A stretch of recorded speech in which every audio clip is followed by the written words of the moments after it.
National Cassette Home Karaoke. Ito RQ-K32 on natin. Bali ano siya, isang full logic na na tape, isa namang manual.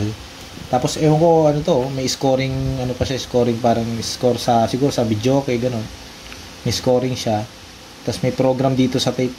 Namimili ka kung ano paano ipo-program.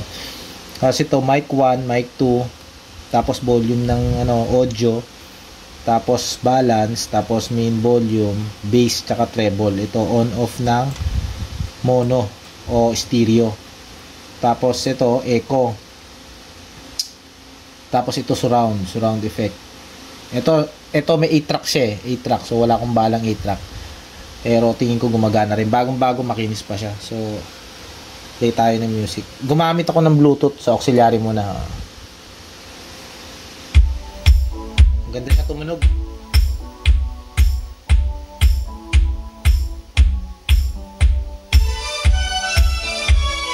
Ayan. Nag-i-scoring.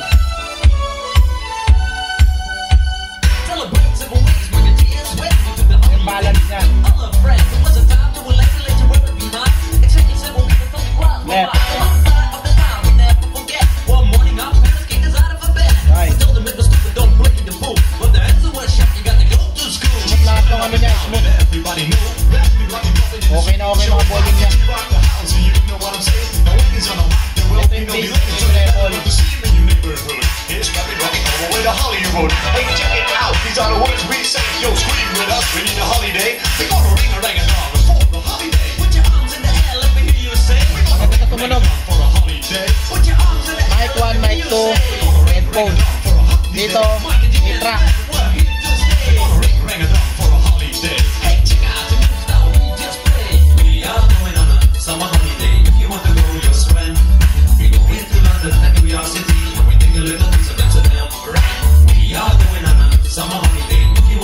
Tingnan naman natin yung tape niya. So ito yung tape niya. Testing natin. Ito function ng 8 track eh. So play.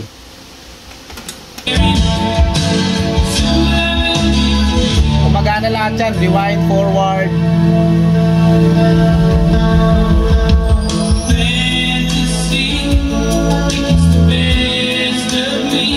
Ganun din yung kabila. Stop. Doon tayo sa kabila. Pero forward gumagana lahat yan. Stop lahat. Gumagana. Rewind, forward. Dito sa kabila ganun din. Play.